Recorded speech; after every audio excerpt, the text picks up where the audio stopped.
Kabanata 781. Galit ka. Si Nicole ay malapit nang buksan ang kanyang bibig upang sumigaw para sa kanyang ikatlong kapatid at handa nang halikan ang lupa nang biglang tumigil ang kanyang wheelchair na bumagsak ng 30 sentimetro ang layo sa lupa.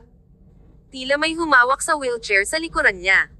Kaagad pagkatapos, ang malakas at matibay na braso ay umabot at kinuha siya kasama ang wheelchair. Hindi tumangala si Nicole. Maaari niyang amoy ang halimuyak ng usok at nakaramdam ng isang malabo na bata. Alam ni Nicole nang hindi iniisip na ang lalaki ay hindi mula sa mansyon ng Stanton dahil walang maglakas loob na sorpresa siya ng ganyan. Kaagad pagkatapos, si Nicole ay inilagay sa patag na lupa sa gilid, at ang wheelchair ay inilagay ng maayos at maayos. Nakita ni Nicole ang kalmadong mukha na biglang tila pinalaki sa harap ng kanyang mga mata. Eric Ferguson.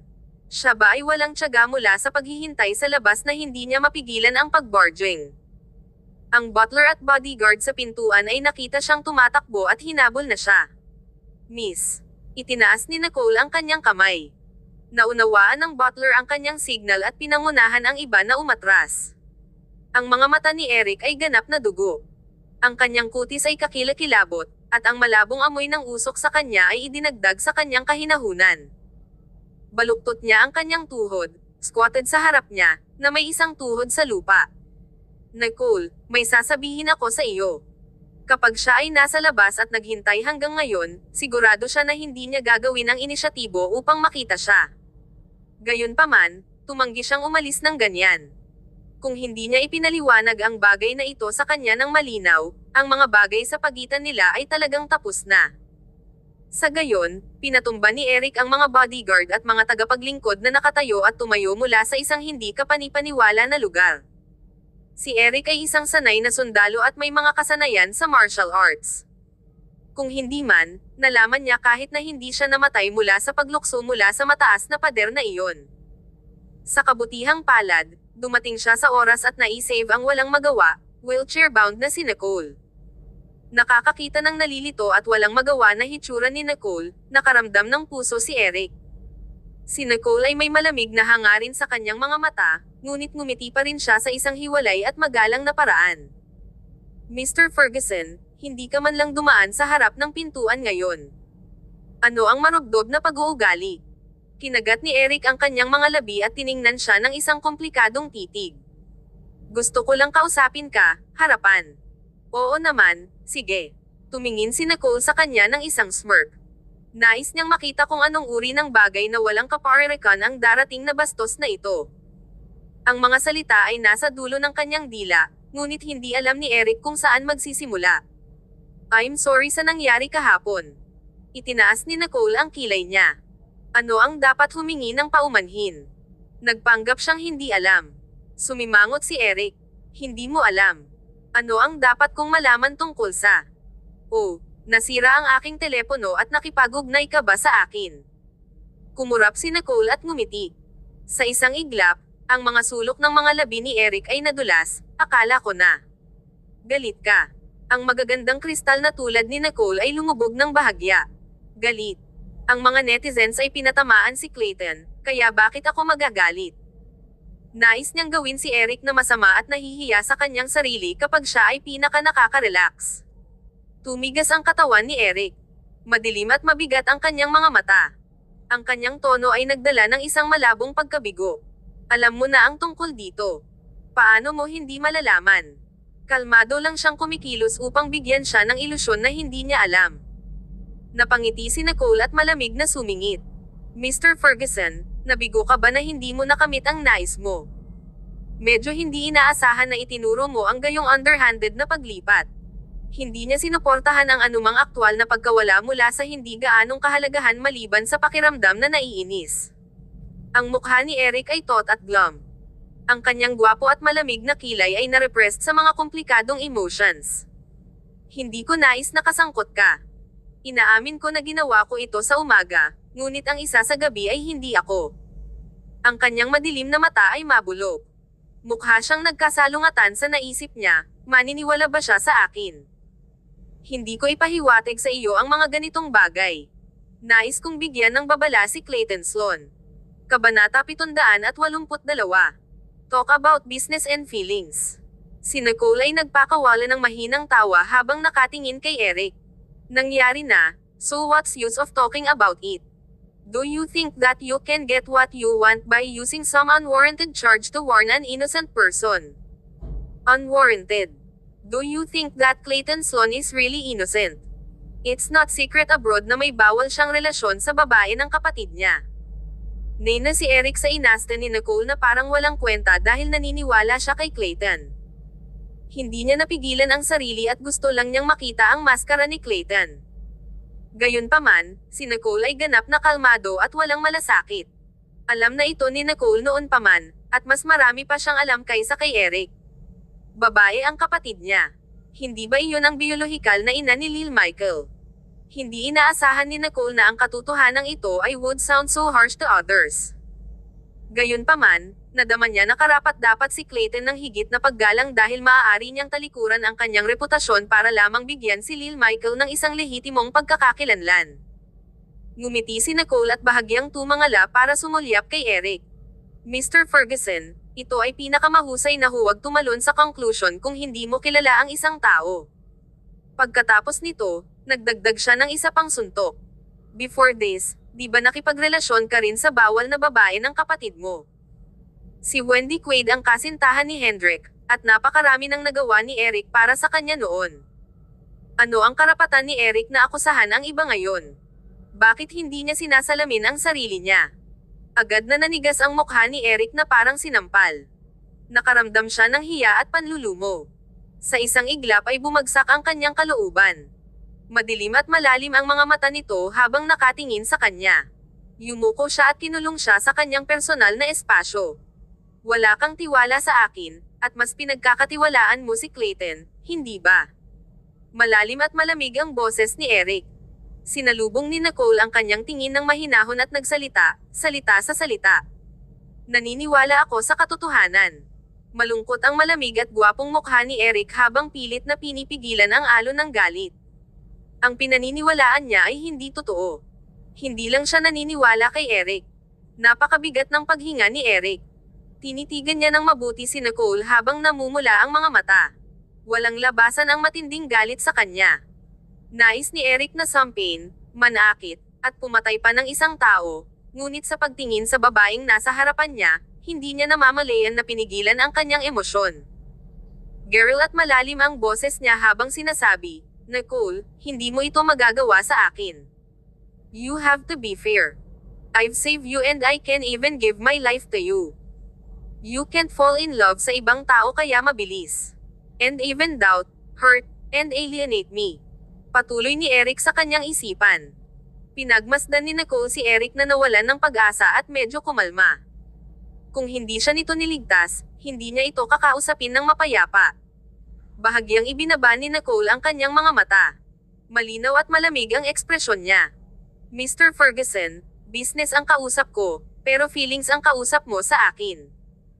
Alam kong hindi mo ginagawa ang nangyari online, pero hindi mo ito maaalis sa sarili mo. Hindi mahalaga dahil nakaraan na ang lahat. Kinagat ni Nicole ang kanyang mga labi at ngumisi. May malaking galaw siya sa lalong madaling panahon. Nakita ni Eric ang ugali ni Nicole. Unti-unting tumahimik ang kanyang puso, ngunit mabilis na kumalat ang pait sa kanyang katawan. Hindi talaga siya naniniwala sa kainosentehan nito. I know that I can't get rid of my connection to this matter. Ang expose sa gabi ay ginawa ng lolo ko. Naayos ko na, kaya huwag kang mag-alala. Malalim ang boses niya. Sinubukan niyang usisin pa ang ekspresyon nito, ngunit wala talagang mahanap. Halatang nagulat si Nicole dito. So, ang tunay na utak ay si Old Master Ferguson. Ang mga Ferguson ay talagang mga ibon ng isang balahibo. Lahat sila ay kasuklam-suklam. Tumawa siya ng mahina. Huwag kang mag-alala. Gusto niyang magpanggap akong walang nangyari. Imposible. Kung gayon, kamustahin mo si Chairman Ferguson para sa akin. Kumunat ang noo ni Eric. May saligang kahulugan si Nicole sa kanyang mga salita, ngunit hindi ito maintindihan ni Eric.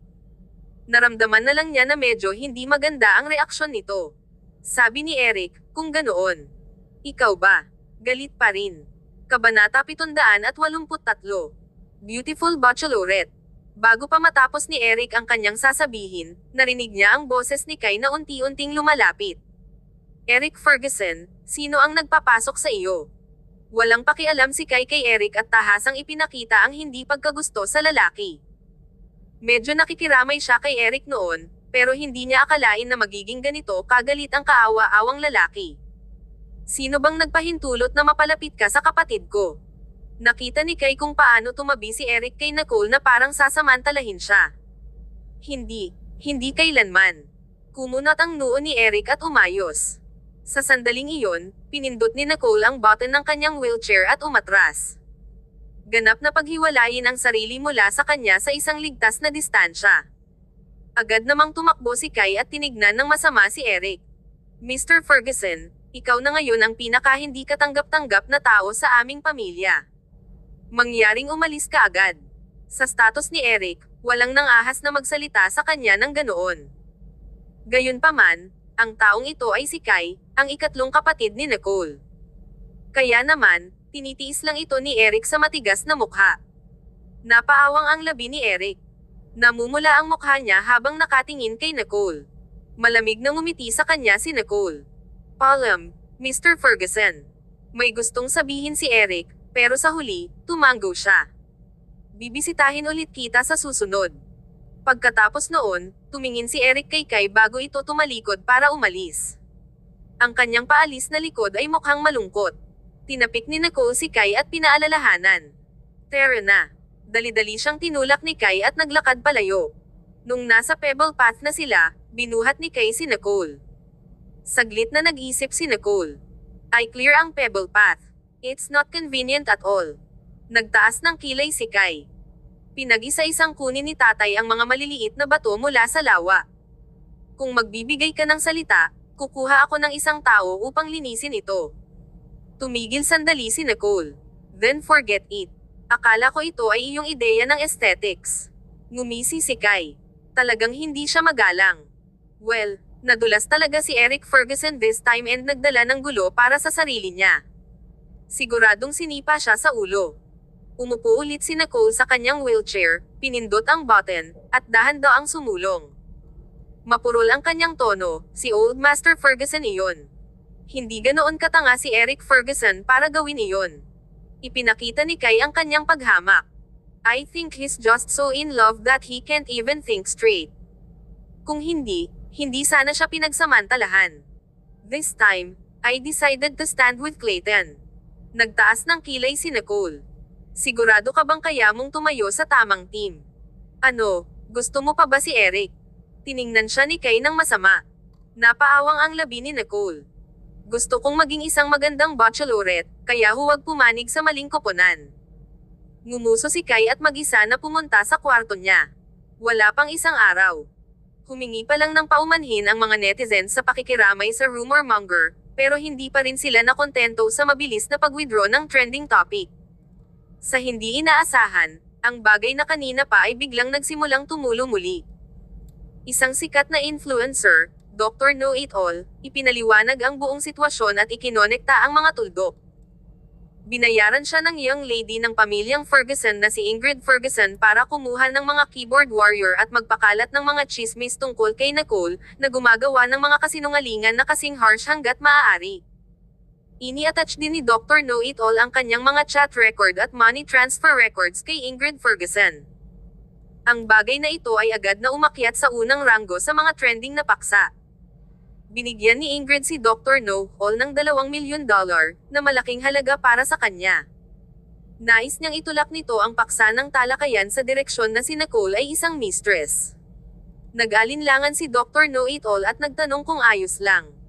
Ingrid Ferguson, oo, mas magandang sabihin na siya ay isang nakagawiyang may bahay.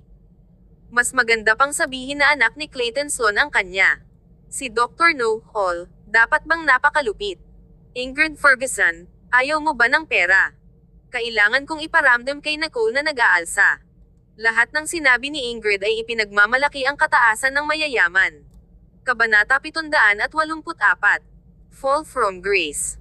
Kung magagawa ni Ingrid ang karuming bagay sa pera, ano pa ang hindi niya magagawa sa desperasyon? Ang mga talaan ng chat at mga record ng paglilipat ni Dr. Know-It-All ay nakalakip. Bukod dito, inimbitahan niya ang mga kaukulang tauhan na mag-imbestiga at nanumpa na hindi siya nagsisinungaling o nagtago ng katotohanan. Sa madaling salita, ipinahayag ni Dr. Know-All ang kanyang pagsisisi kay Nicole, humingi ng paumanhin ng maraming beses, at nagpapasalamat na hindi siya legal na pananagutan ni Nicole. Gayunpaman, nagpasya siyang isapubliko ang bagay para sa kapakanan ng kanyang konsensya. Kasabay nito, nahihiya siya sa kanyang sarili na kumita ng pera sa pamamagitan ng paninirang puri sa iba na labag sa kanyang konsensya.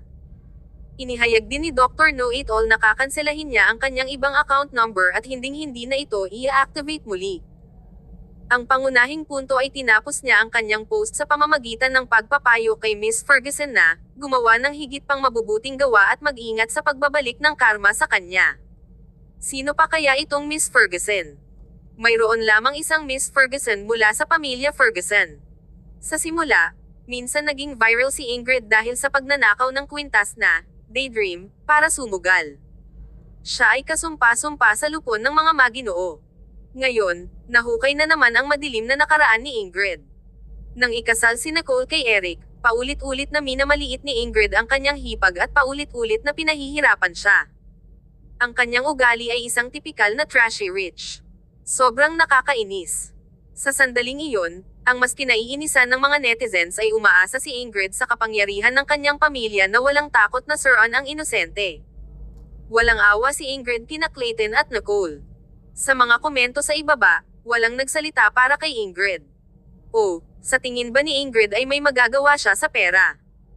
Mas mayaman si Nicole sa kanya, so ano nababaliw siya? Ang ganitong uri ng babae ay isang basura waldas ang pera ng kanyang magiging asawa. Kung sino man ang magpakasal sa kanya ay talagang wala sa swerte. Mabuti na lang at nontog ang ulo ni Ingrid sa pader at nakilala niya ang isang mayaman at seryosong babae.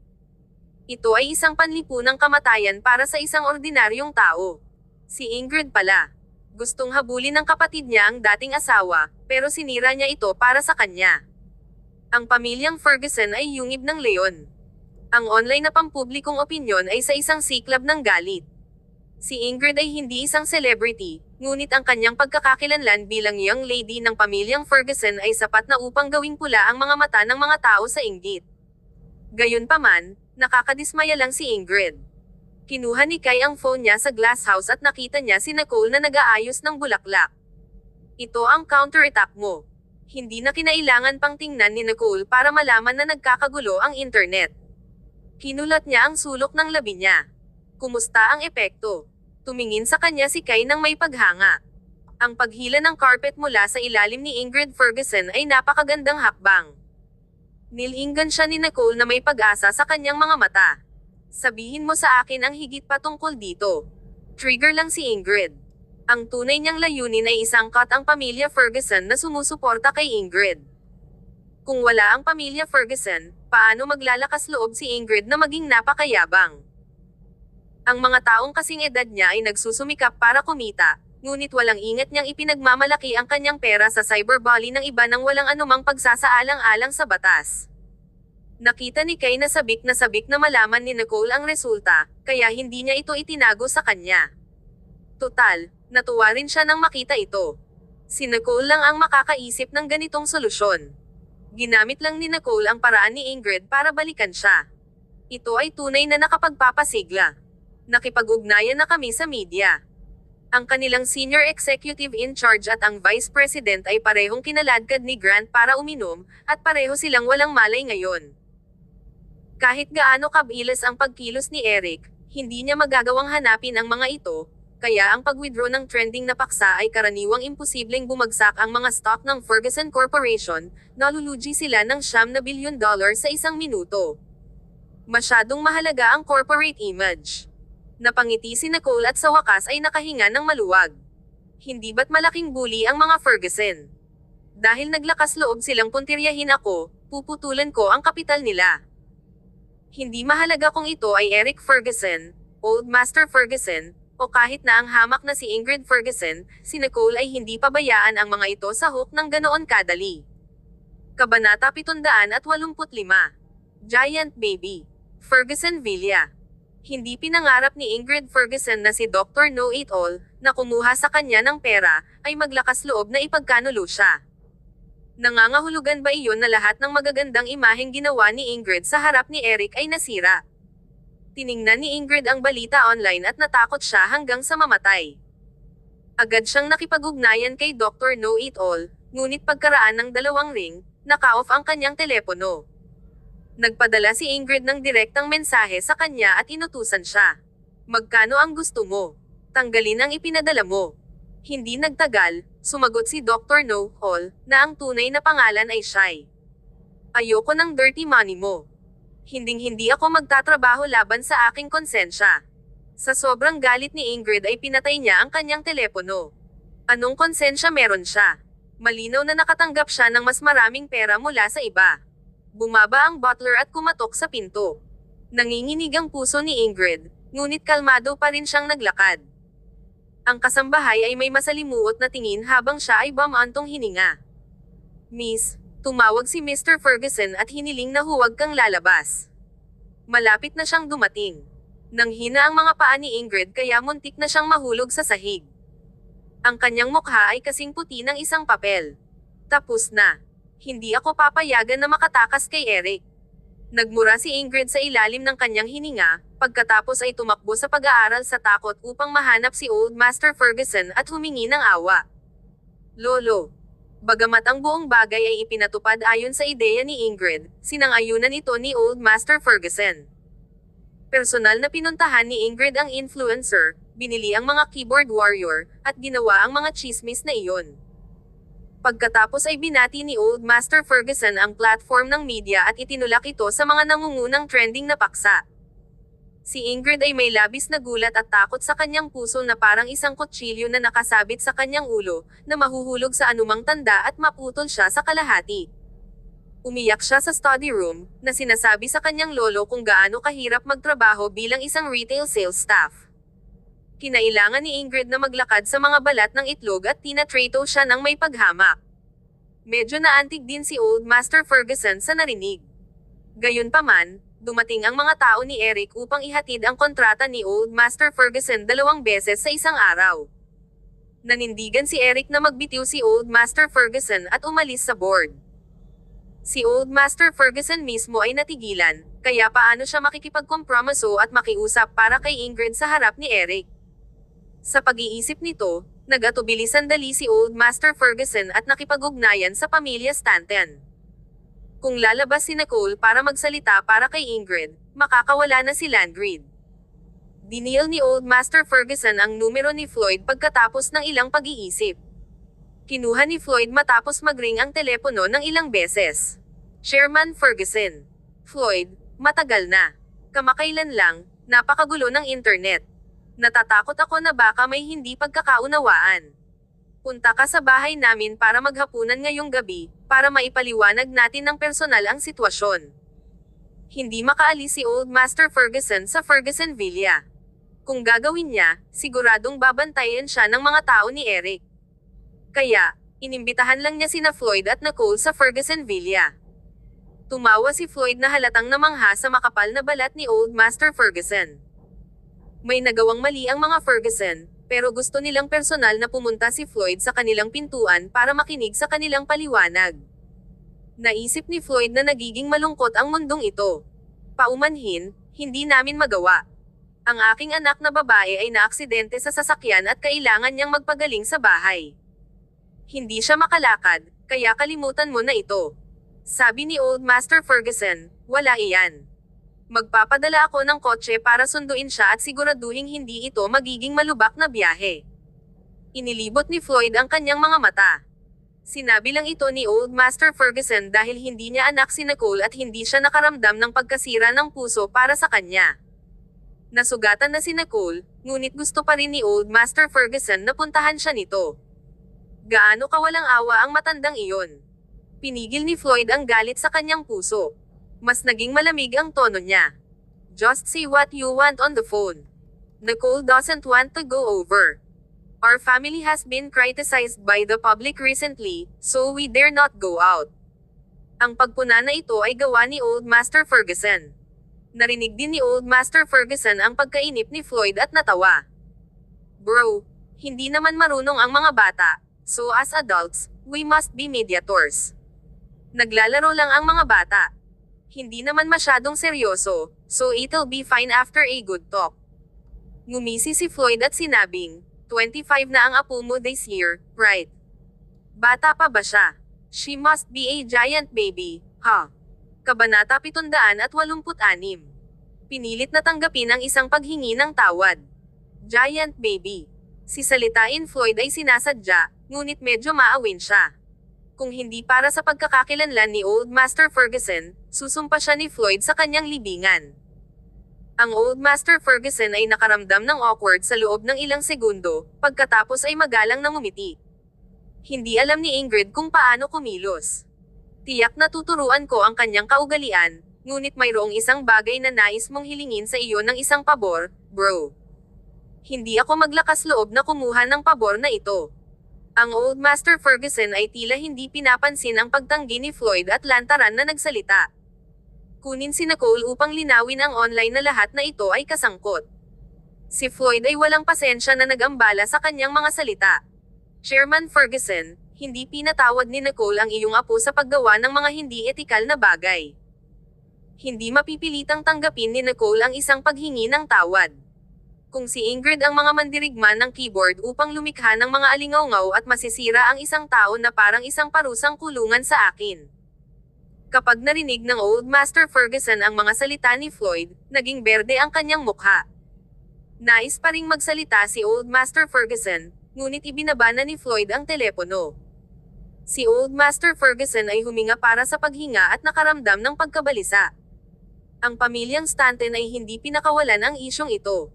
Maawin silang hindi tumawag sa pulisya. Ang Old Master Ferguson ay hindi pa nasabi at napabayan tulad nito dati. Alam ng lahat na tinawag ni Eric Ferguson ang mga pagshot sa Ferguson Corporation at ang matandang master na si Ferguson ay umupo sa likod, kaya sino pa ang igagalang ang matandang lalaki tulad ng dati. Sa pag-iisip nito, ang ekspresyon ng Old Master Ferguson ay naging masalimuot. Kung ito ay 20 taon na ang nakalilipas, maglakas loob ba si Floyd na makipag-usap kay Old Master Ferguson? Sumigaw si Ingrid mula sa takot at mukhang nawala ang kanyang kaluluwa. Ano ang dapat kong gawin? Ayokong maaresto. Ang reputasyon ng ating pamilya ay mawawala. Sa sandaling iyon, kumatok ang butler sa pintuan at pinaalalahanan sila. Narito ang batang master na si Eric. Si Ingrid ay nanginginig sa takot. Lolo. Ang pintuan sa pag-aaral ay biglang sinipa pabukas. Lumakad si Eric sa silid ng galit. Ang kanyang mga kilay ay malamig at mahigpit, na nagbigay ng isang mapang api na vibe na labis na naghihirap. Si Eric no na ang matandang master na si Ferguson ay nasa likuran nito, kaya't inalis niya ang kapangyarihan ng kanyang lolo kahit na kailangan niyang sisihin ang pagiging wala. Ang hindi inaasahan ni Eric ay si Ingrid ay kasangkot din dito, at wala siyang alam tungkol dito. Si Eric ay may isang taong nag-imbestiga kay Dr. Know-It-All at alam na siya ay inupahan. Ginawa ng pamilyang Ferguson ang lahat ng ito sa isang tuwid na mukha. Matapos ang napakaraming twists at lumiliko, ang galit na galit sa puso ni Eric ay naging isang malaking alon. Inisip ni Eric na maaari siyang magbigay ng paliwanag kay Nicole sa pamamagitan lamang ng pag-alis kay Old Master Ferguson's power. Gayunpaman, hindi ito pinahahalagahan ni Nicole at ginamit ang kanyang sariling paraan para sa paghihiganti. Paano nag-aalsa ang mga Ferguson? Ang mga mata ni Eric ay napuno ng isang malupit na panginginig tulad ng isang matalim na talam. Nais niyang ituro ang aralin na walang utak na ito. Ang kanyang matangkad at payat na figure na may isang walang awa na vibe ay unti-unting lumapit. Madilim at malabo ang mukha niya. Si Ingrid ay nagyelo sa madaling sabi bago siya nakaramdam ng malaking takot sa kanyang puso. Kapatid, ako. Alam kong mali ako. Inisip ni Ingrid na sa pagkakasangkot ni Old Master Ferguson, hindi siya mahuli. Sino ang nakakaalam na alam ni Doktor na ito na nanunuhol sa kanya? Mapahamak. Hindi na tumayo si Ingrid dahil ang kanyang mga binti ay lumulubog. Nahulog siya sa lupa kaagad. Dali-dali niyang hinimas ang sarili at lumuhad sa harap ni Eric, sumuko at humingi ng awa. Kapatid, Gusto ko lang tulungan kang makipagkasundo kay Nicole at hindi niya nais na mapalapit siya kay Clayton Sloan, na iniisip na hindi siya papansinin ni Nicole kung naisip niya na kinaladkad siya sa gulo na ito sa isang pagkakataon. Kabanata 787. Stop crying. Nagpupumilit pa rin si Ingrid na linisin ang kanyang pangalan, ngunit hindi naniwala si Eric sa isang salita nito. Iniisip ni Eric kung paano lumaki ang kanyang kapatid na sinungaling. Hindi nakatiis si Old Master Ferguson, pagkatapos ay nagsalita sa malamig na tono. What do you want to do? She's your sister. She had good intentions. Aksidente ang pambabatikos ng publiko. Gusto mo bang itaboy ang lahat sa pamilya Ferguson dahil sa babaeng iyon? Sa isang iglap, naging tense ang atmosphere sa study room. Malamig na umungol si Old Master Ferguson. Bakit hindi mo nalang palitan ng Stanton ang apelyido mo at tingnan mo kung titingnan ka pa nila pagkatapos mong iwan ang pamilya Ferguson? Ngayong dumating na ito sa puntong ito, hindi payag si Old Master Ferguson na bigyan ng mas maraming pagkakataon ang kanyang apo, na isa-isang na-promote niya. Kakalad ka rin ni Eric si Old Master Ferguson pababa, kaya bakit kailangan pa niyang bigyan ng pagkakataon si Eric na gumawa ng mas maraming pinsala? Si Old Master Ferguson ay may sariling mga plano sa kanyang puso. Dahil ayaw makinig sa kanya ni Eric, mas mabuting palitan na ang kanyang tagapagmana. Ang itim at mabigat na mga mata ni Eric ay bumaling sa galit na Old Master Ferguson. Malalim at mahigpit ang boses niya. Lolo, if you don't mind na palitan ko ang pangalan ng pamilya Ferguson sa Stanton, hindi rin ako tatutol. Sa isang iglap, ang mukha ni Old Master Ferguson ay naging sobrang galit. Gusto mo talagang ibigay ang buong pamilya Ferguson. I was so blind na pinili kita bilang tagapagmana ko noong una. Tumayo si Old Master Ferguson na nanginginig ang katawan, saka kinuha ang tungkod sa tabi niya at ibinato kay Eric. Sa sobrang galit niya ay gusto niyang bugbugin ang kanyang suwail na apo, kaya hindi niya napigilan ang kanyang lakas. Hindi natinag si Eric. Nanlalabo ang kanyang mga mata, at mukhang walang laman. Ang tungkod ay nabasag mismo sa noo ni Eric bago ito bumagsak sa lupa. Naiwasan sana ito ni Eric, ngunit hindi niya ginawa. Tumulo ang dugo sa kanyang noo at mukhang madyugo. Nalanghap ni Ingrid ang malamig na hangin. Sa sobrang takot niya ay hindi siya nakagalaw. Si Eric ay nababalot ng makapal na ulap. Mukha siyang mabisyo kaya walang nangahas na lumapit sa kanya. Sa loob ng ilang panahon, kahit ang tunog ng paghinga ay hindi naririnig. Naninigas ang katawan ni Old Master Ferguson. Naningkit ang kanyang maulap na mga mata, at hindi ka nais-nais na sumikip ang kanyang mukha. Si Eric ay wala sa kanyang kontrol. Alam din niya kung gaano ka-obsessive si Eric sa mga bagay na hindi niya makukuha. Hindi ito naiwasan ni Eric dahil alam niyang mali siya. Sa sumunod na segundo, sinulyapan ni Eric ang kanyang lolo na may maitim at malalalim na mata. Ang mga sulok ng kanyang mga labi ay pumulupot sa isang malupit na arko. Lolo, gamaan na ba ang pakiramdam mo ngayong sinaktan mo ako? Ang puso ni Old Master Ferguson ay lumubog saglit. Bago pa man siya makapagsalita ay nagsalita ulit si Eric. Kung bumuti ang pakiramdam mo, mas mabuti kung maaari mong pirmahan ang dokumento upang hindi maantala ang oras ng lahat. Kapag pinirmahan ni Old Master Ferguson ang dokumento, wala siyang kapangyarihan sa kanyang mga kamay, ngunit magkakaroon pa rin siya ng pera at katayuan. Si Old Master Ferguson pa rin ang pinakakagalang-galang na tao sa Ferguson Corporation. Ang mga salita ni Eric ay malinaw na pumukaw ng galit sa puso ni Old Master Ferguson. Gusto lang niyang bugbugin ang hindi karapat-dapat na apo. Ikaw. Hindi pinansin ni Eric si Old Master Ferguson. Ang layunin ng kanyang pagbisita ay si Ingrid. Nilingga ni Eric si Ingrid na nakadapa sa lupa. Malamig ang kanyang mga mata. You're restless as soon as you come back. It seems that a few months can't make you learn how to be a better person. Having caused such a big trouble, you still have the nerve to defend yourself. Sa sobrang takot ni Ingrid ay nanginig ang kanyang mga labi. Umiyak siya. I really know my mistake. Kuya, please forgive me this time. I don't want to leave the Ferguson family. Elle can apologize to Nicole, and I won't ever mess with her again. Isang malamig na tawa ang pinakawalan ni Eric. Walang pakialam ang maitim niyang mga mata. Humihingi ka ng paumanhin. Sa tingin mo ba tungkol lang ito kay Nicole? Sa loob lang ng kalahating oras, nawalan ng 10 bilyon ang halaga ng merkado ng Ferguson Corporation. Malapit nang tumama ang presyo ng stock natin sa pinakamababang punto nito. Sa tingin mo, kapaki-pakinabang ba ang paghingi ng tawad? Kabanata 788. Talagang walang awa. Isang pangungusap mula kay Eric ay natigilan kahit na ang matandang Master Ferguson. Ang edad ay tiyak na nakakuha ng toll sa Old Master Ferguson dahil siya ay may limitadong pagdinig at paningin.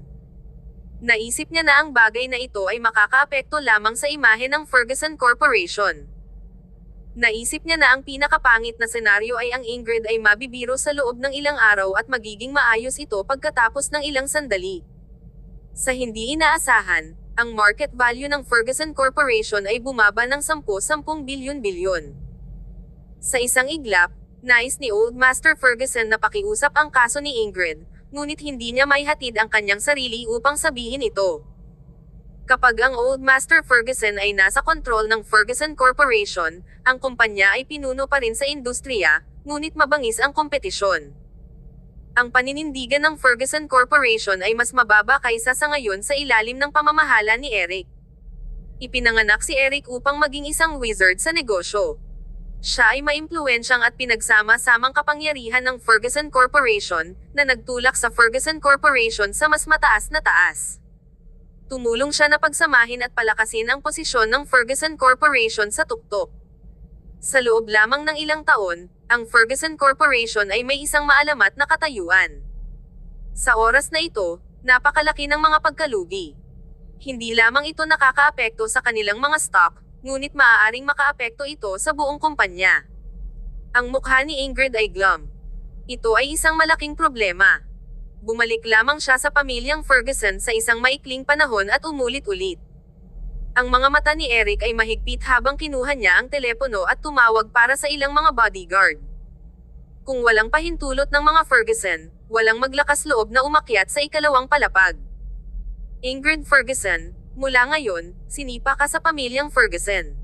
Hindi mo na kailangang bumalik. Bigyan kita ng isang halaga ng pera upang iwanan ang media niya. Mag-iisa ka. Ang malamig na mga mata ni Eric ay sumulyap sa kanya nang walang pasubali bago siya lumingon at naglakad palabas. Ang halagang iyon ay maiiwasan lamang siya mula sa gutom hanggang kamatayan sa loob ng isang buwan pagkatapos umalis sa media niya. Sa simula, nais ni Eric na maranasan ni Ingrid kung ano ang kagaya ng trabaho mula sa ilalim upang siya ay lumaki upang maging mas may kakayahang hawakan ang isang mas malaking trabaho. Bilang ang pamilyang Ferguson, si Ingrid ay inaasahan na isang araw ay maging isang bahagi ng pangkat ng pamamahala ng kumpanya. Gayunpaman, pagkatapos na bumalik si Ingrid sa bahay, natutunan niya kung paano maging sneaky. Sa gayon, nagpa siya si Eric na ang Ferguson Corporation ay hindi kakailanganin ng isang napapabayaang binibini. Walang nang-ahas na sumuwi sa utos ni Eric. Isang bodyguard ang dumating at dinala ang umiiyak na Landgrid palabas. Kapatid, alam ko talaga ang aking pagkakamali. Mangyaring patawarin mo ako sa oras na ito. Hindi na ako maglakas loob na gawin ito muli. Lolo. Ang Old Master Ferguson ay hindi lalaban kay Eric sa oras na ito. Sa mga nakaraang taon, ang Old Master Ferguson ay nagbigay ng lahat ng kapangyarihan sa kanyang mga kamay kay Eric, kaya siya ay isang walang laman na shell. Wala siyang kapangyarihan na palayain si Eric na si Ingrid.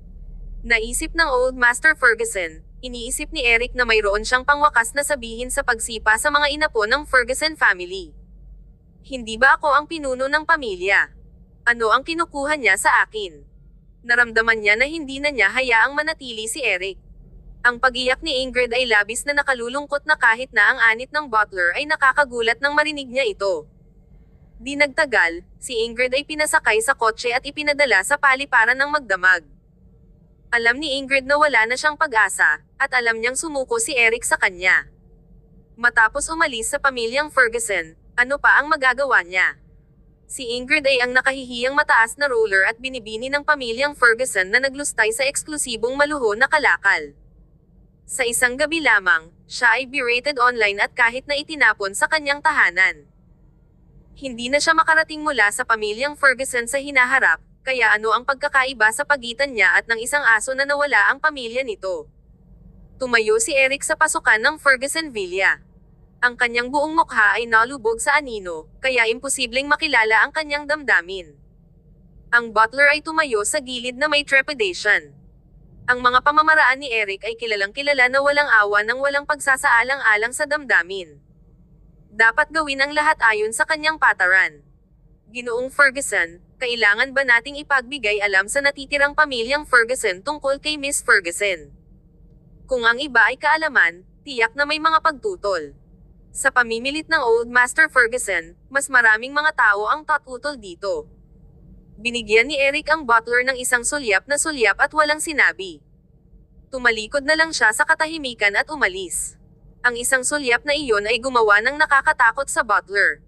Sinubukan ng butler ang kakaiba, ngunit nakita agad ni Eric ang kanyang mga saloobin. Kabanata 789. Hindi kailangang tumalon sa gusali. Pagkaalis ni Eric sa Ferguson Villa, dumiretso siya sa opisina. Sa ngayon, balot ang Ferguson Corporation sa iskandalo, at walang humpay ang mga pahayag ng mga netizens na iyon.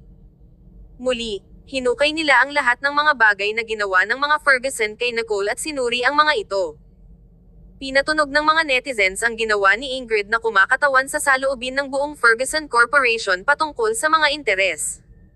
Nang magustuhan ni Eric si Nicole, napakakumbaba niya kung kaya't napagkamalan ng mga tao na siya ay magiliw. Dahil dito, dinagdagan lang ni Eric ng insulto ang injury at hindi man lang pinahalagahan si Nicole. Ang mga stock ng Ferguson Corporation ay bumagsak ng labis na ito ang pinakamaligalig na kaganapan ng taon. Gayunpaman, nakita ng lahat na napakabagal ng pagtugon ni Eric sa bagay na ito. Walang nakakaalam kung sinasadya. Nagkagulo ang buong kumpanya. Si Eric lang ang kalmado at matatag.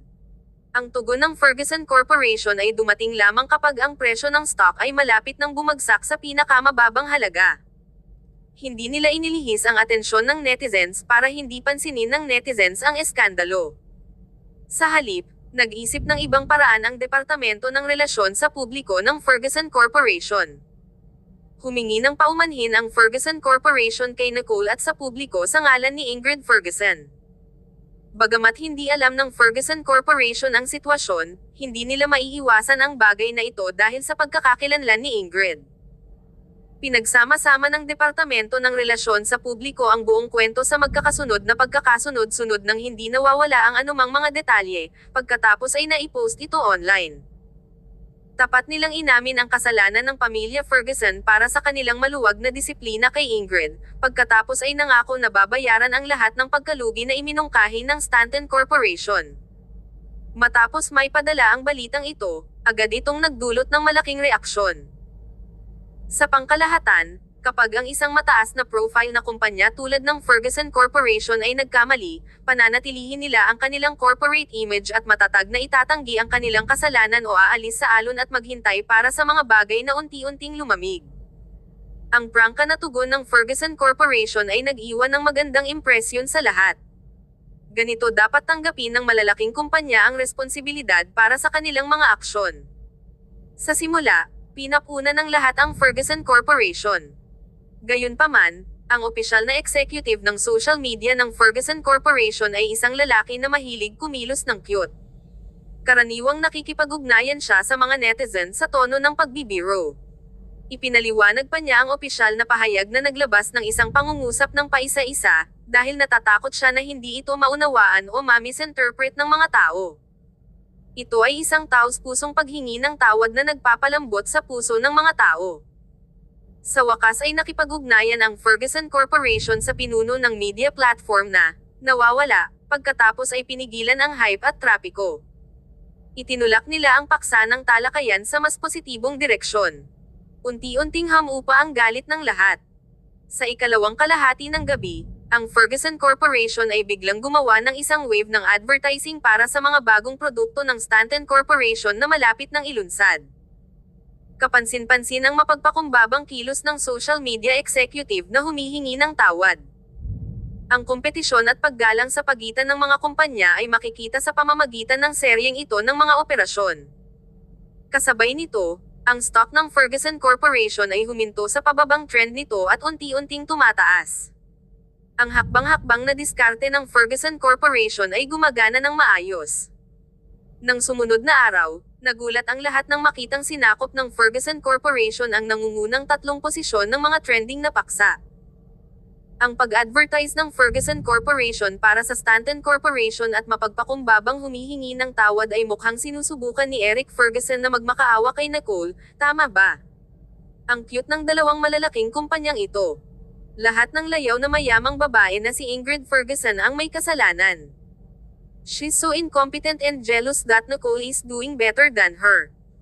Sa pagkakataong ito, talagang nagdulot siya ng malaking gulo para sa kanyang pamilya. Full marks for the PR effect, but is Mr. Ferguson really that clueless? Masyadong komplikado ang buhay pag-ibig ng mga mayayamang pamilya. Ang paggamit ng mga opisyal na social media account ng Ferguson Corporation upang i-promote ang mga bagong produkto ng Stanton Corporation ay talagang nagpapakita ng mabuting kalooban. Walang kumpanyang magiging ganito kabigay. Tataas na naman ang stocks ng Ferguson Corporation. Hindi ko na kailangang tumalon sa gusali. Kabanata 770. Who came up with this, Leia? Ito ay isang bagong araw, at ang reputasyon ng Ferguson Corporation ay unti-unting bumubuti.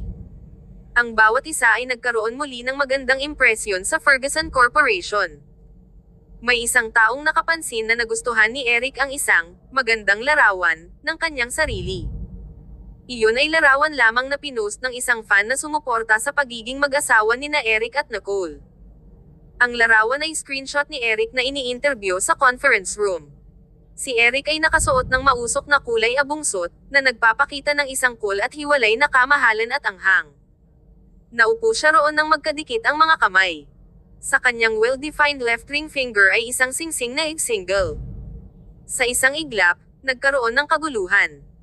Matagal nang isinuot ni Eric ang singsing na nagustuhan ni Nicole na malinaw na sinasagisag ng nag-iisang maharlika, ngunit isinuot niya ito sa kanyang singsing na daliri na parang may asawa.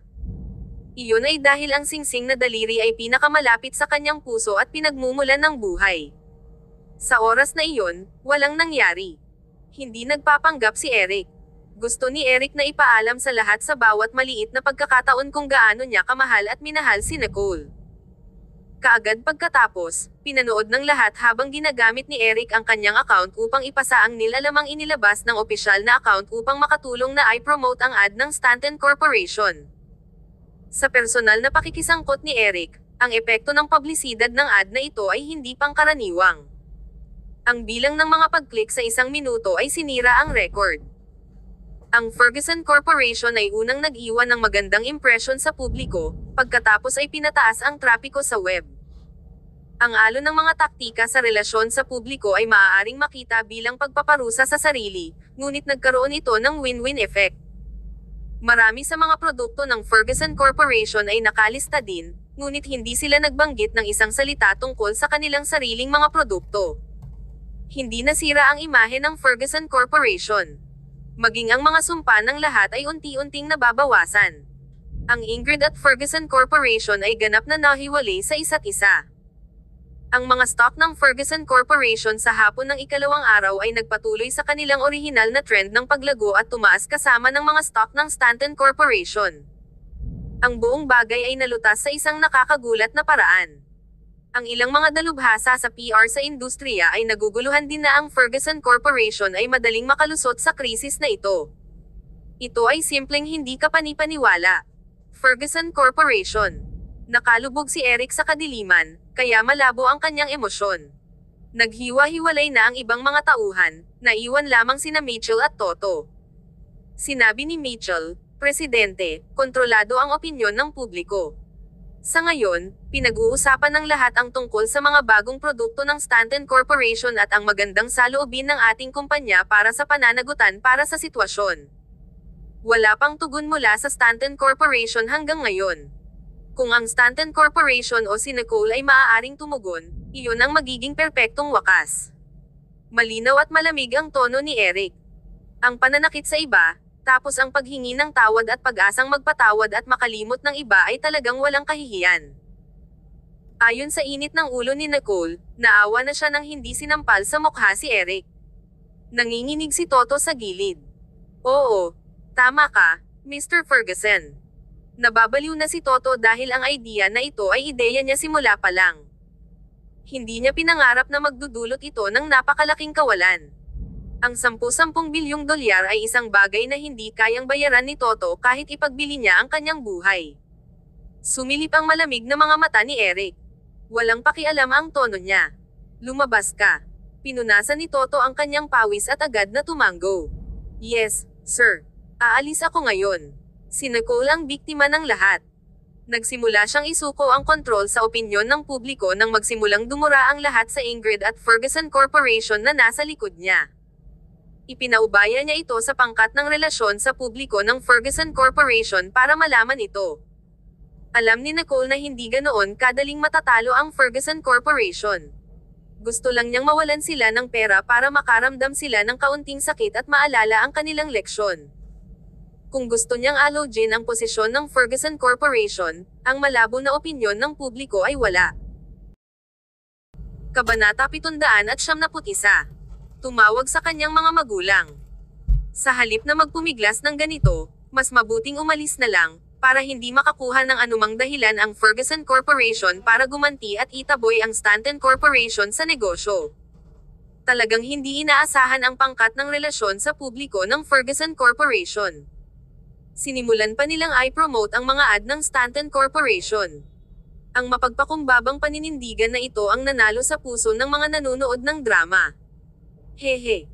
Si Kai ay labis na naguluhan dito, ngunit si Nicole ay walang pakialam sa napakalaking tugon ng Ferguson Corporation. Inutusan lang ni Nicole ang kanyang mga tauhan na maghanda ng isang imbentaryo ng mga produktong iyon ng sapat. Itong bagay na ito ay lumipas lang ng ganoon. Napakakulimlim ng mga taong Ferguson Corporation na iyon. Paano mo ito matitiis? Bahagyang tumawa si Nicole at itinaas ang mga mata para tingnan si Kai. Siyempre, kaya ko. Parang nandidiri si Kai. Talagang pabago-bago ang isip ng mga babae. Kanina mo pa siya kinasusuklaman, kaya paano ka tumalikod at ngumiti ng napakatamis?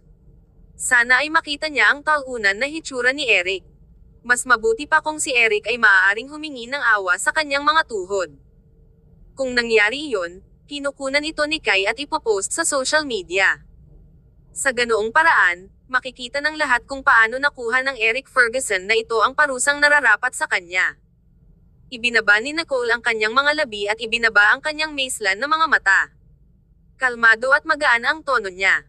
Gumawa lang ako ng magaspang na pagtatansya. Ang Ferguson Corporation ay nawalan ng hindi bababa sa 70 bilyon dolar, habang ang aming mga stock ay tumaas. Kasama ang mga kita ng negosyo, kami ay nakakuha ng hindi bababa sa 200 bilyon dolar. Ang Ferguson Corporation ay nagdusa ng ganoong pagkalugi. Kung maaari pa nilang panindigan ito, aking maliit na hinaing ay wala, hindi mo ba naisip? At higit pa, ito ay nakatuon din kay Clayton, ngunit kami ang umaani ng mga benepisyo. Si Clayton ay palaging low-key, at ang kanyang mga ari-arian ay pangunahing puro sa Liberty. Kaya, hindi nakakuha si Clayton ng anumang mga benepisyo mula sa sitwasyong ito. Bukod sa nabahiran ang kanyang pangalan, wala siyang nakuha mula rito. Kumaibot ang sulok ng labi ni Kai. So, nakompromiso ang aking kapatid na babae para sa 200 bilyon dolar. Sayang at hindi ko napanood ang nakakaaliw na eksenang kinukunan ko. Napaisip si Nicole. Paanong hindi niya malalaman na ang sunod-sunod na Todd reacts ni Eric sa online ay siya lang ang miserable at cute. Walang ganoong PR president sa mundo ng negosyo. Ito ay malamang na hindi isang paraan na ginawa ni Eric. Ito ay malamang na ideya ni Toto. Habang nag-uusap ang magkapatid, pumasok ang mayordomo. Miss, pumunta si Mr. Sloan para makita ka. Napangiti si Nicole. Sige, yayain mo siya. Oo, Miss. Nag-isip-isip si Kai at sinabing, si Mr. Sloan ay lumapit ng napakasipag. Sa tingin mo ba ay sinadya niyang pumunta para makakuha ng libreng pagkain? Nilaybot ni Nicole ang mga mata sa kanya. Bakit hindi mo siya tanungin? Agad namang tumanggi si Kai. No way. Gusto mo bang patayin ako ni Dad? Bahagyang ngumuso si Nicole. Ano ang isang wimp? Nang pumasok si Clayton, biglang umulan. Napuno ng madilim na ulap ang makulimlim na kalangitan. Lumakad si Clayton na may mahinang ngiti at mukhang isang kilalang Ginoo. Tila nabuksan ang kanapi ng maitim na ulap sa langit, kung saan bumuhos ang liwanag at nagmula siya sa liwanag, tahimik na nakakapansin. Saglit na tumangala si Nicole, medyo natigilan. Tanong ni Clayton, "Sorry to intrude." "Nicole, are you feeling better today?" Bagaman hindi na natili sa ospital si Nicole, ang mga doktor ay pumupunta sa kanya upang bigyan siya ng check-up araw-araw. Lubhang masustansya rin ang kanyang mga pagkain, kaya hindi man lang nag-alala si Nicole sa kanyang kalusugan. "I'm good. Mr. Sloan, babalik ang tatay ko mamaya galing sa fishing trip. You should stay for dinner." Kitang-kita ang side profile ni Clayton, at malinis ang kanyang mukha. Ngumisi siya. "No, thanks. I'm just visiting you before I leave. Some trivial matters need to be dealt with over in Liberty." Kumunat ang noo ni Nicole. Na-curious si Kai at nagtanong, bakit kailangan mong personal na harapin ang mga walang kwentang bagay? Tumigil si Clayton. Hindi niya ito naitago at natawa. Nakipag-away si Lil Michael sa paaralan.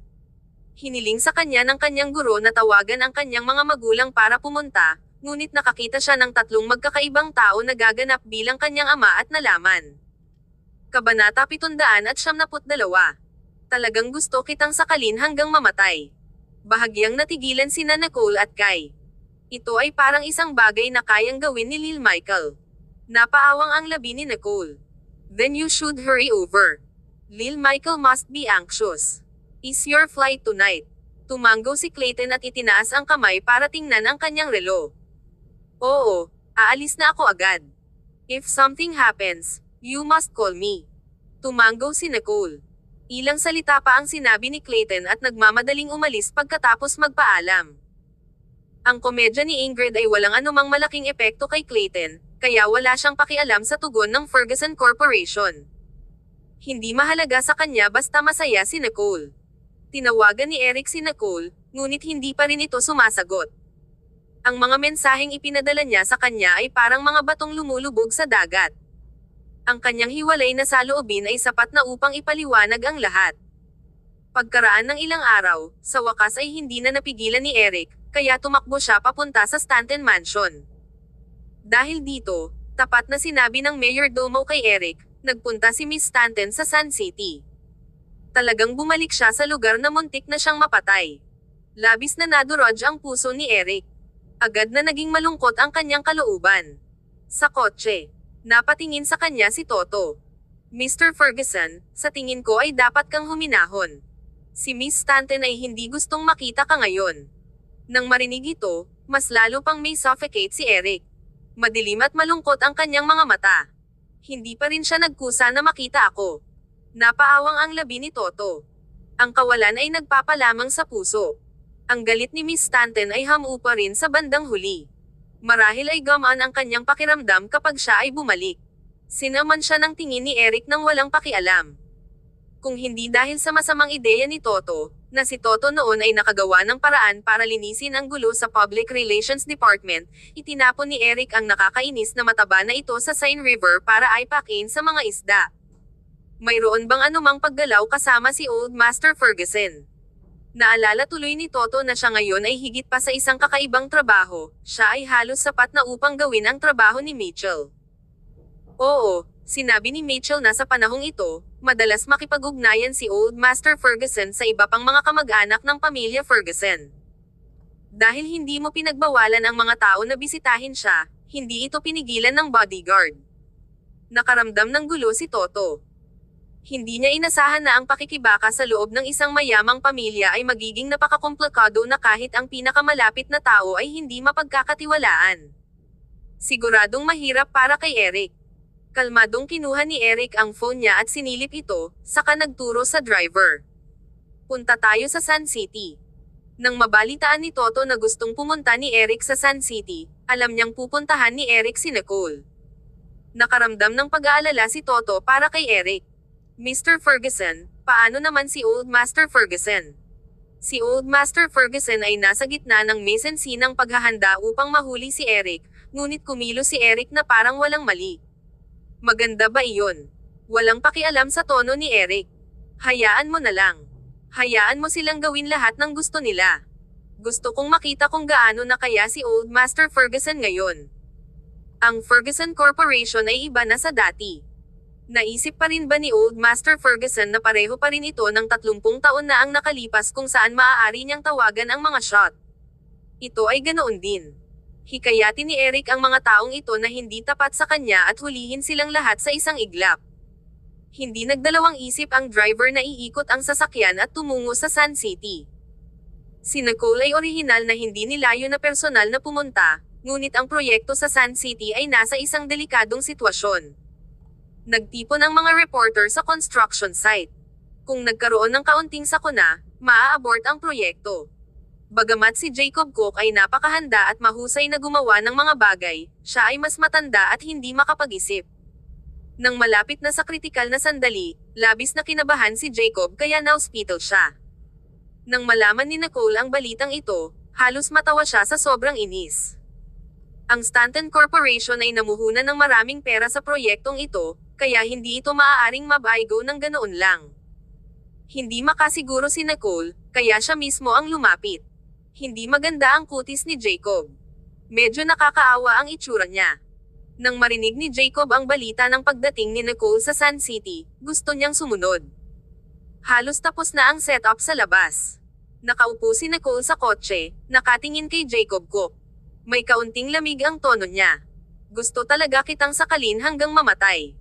Kabanata 773. Nakatanggap siya ng suhol. Nakayuko ang ulo ni Jacob. Gusto ko ring sakalin ang sarili ko, Miss Stanton. I'm sorry for dropping the ball.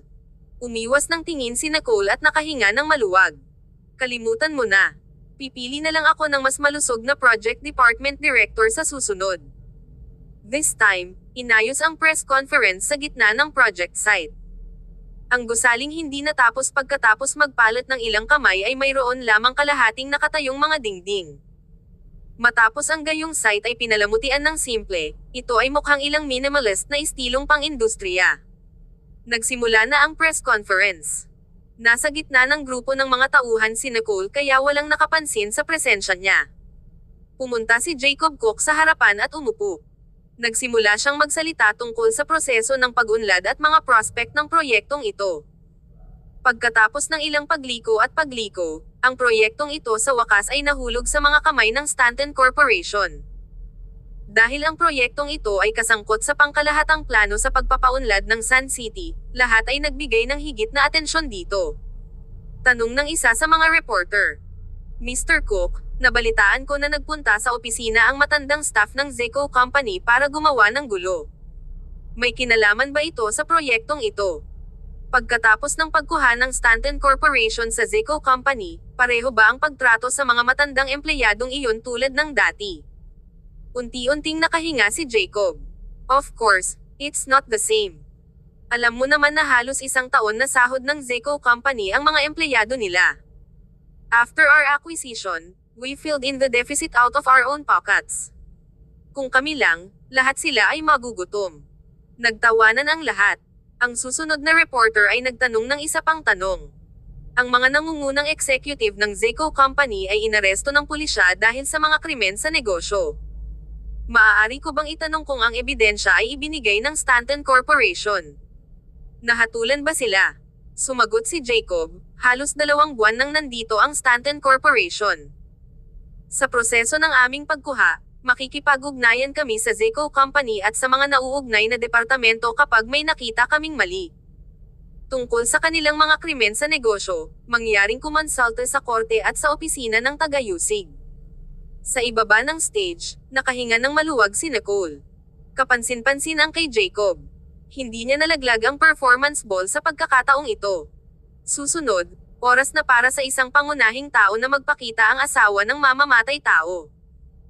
Walang nakakilala sa kanya, ngunit nang ipakilala siya ng host, ang mga mata ng lahat ay nagliwanag ng maliwanag, tulad ng isang gutom na lobo na nakakita ng pagkain. Ayon sa kanilang plano, inamin ng asawa ng mamamatay tao ang lahat ng krimen na ginawa niya para sa mamamatay tao at humingi ng tawad sa pangalan ng kanyang pamilya. Bilang kapalit, ang lahat ng mga medikal na bayarin para sa kanyang anak na babae na may kanser ay tatanggalin. Ginawa niya ang ipinangako. Mukhang maayos naman ang takbo ng lahat. Bagamat miserable ang kanyang buhay, hindi siya karapat-dapat na karamay. Napayuko si Logan, na sumunod kay Nicole, at tinanong siya sa mahinang boses, "President, magkakalat ang lahat mamaya, kaya magulo. Aalis muna tayo." Huminto si Nicole. Bahagyang nagsalubong ang kanyang pinong kilay. Teka. Kahit papaano ay nakaramdam siya ng kakaibang pag-aalala sa kanyang puso, na para bang hindi dapat maging kalmado ang sitwasyon. Naiiyak na tinapos ng babae sa entablado ang mga salitang iyon, pagkatapos ay nagpasalamat sa pag-unawa ng Stanton Corporation. Nang iaanunsyo na ni Jacob ang kanyang paglabas, bigla niyang narinig na may sumisigaw sa mga reporter. Ang babaeng ito ay tumanggap ng suhol. Ang kanyang asawa ay malapit ng mahatulan ng kamatayan, ngunit nagsasalita pa rin siya para sa Stanton Corporation. Gaano karaming benepisyo ang ibinigay nila sa iyo? Sa isang iglap, nagkaroon ng kakaibang kapaligiran sa site. Maraming tao ang nagbubulungan na nakayuko. Ang paratang ng taong iyon sa mga mamamahayag ay nakagambala sa mood na itinakda sa simula. Sa halip, mas interesado ang lahat tungkol sa kung anong pribadong pakikitungo ng babaeng ito sa Stanton Corporation. Muntik nang mamatay ang ating Pangulo na si Nicole, ngunit kinu-question ninyo ang aming intensyon. Namula ang mukha ni Jacob sa galit. Pero hindi ba ayos na si Miss Stanton ngayon? Malapit nang masentensyahan ng kamatayan ang asawa ng babaeng ito, so who knows kung matagal na ninyo itong plano. Madaling suhulan para umamin ng kasalanan kung tutuusin. Kabanata 774. Ang magulong sitwasyon. Ang taong nagsalita sa gitna ng karamihan ay isang lalaking payat na may baseball cap na mukhang lokal. Bagamat mukhang hindi mahalata ang lalaki habang nakatayo, iba pa rin ang ugali niya sa mga magalang na mamamahayag na iyon. Binawi ni Nicole ang kanyang tingin at inutusan si Logan sa mahinang boses, "Hanapin ang lalaking nagsalita at kontrolin mo siya, pagkatapos ay ibigay mo siya sa pulis." Siguradong hindi reporter ang lalaking iyon. Siya ay malamang na pumunta dito upang magdulot ng gulo sa ilalim ng pamimilit ni Lincoln Zellman. Nag-alinlangan si Logan. "Pero kung iiwan kita dito, walang taong protektahan si Nicole." Napaawang ang labi ni Nicole. "Okay lang, walang makakapansin sa akin dito. Pumunta ka na lang at bumalik ka kaagad." Nag-isip sila ng maraming depensa, ngunit hindi nila inaasahan na may taong papasok sa press. Tumango si Logan at tumango.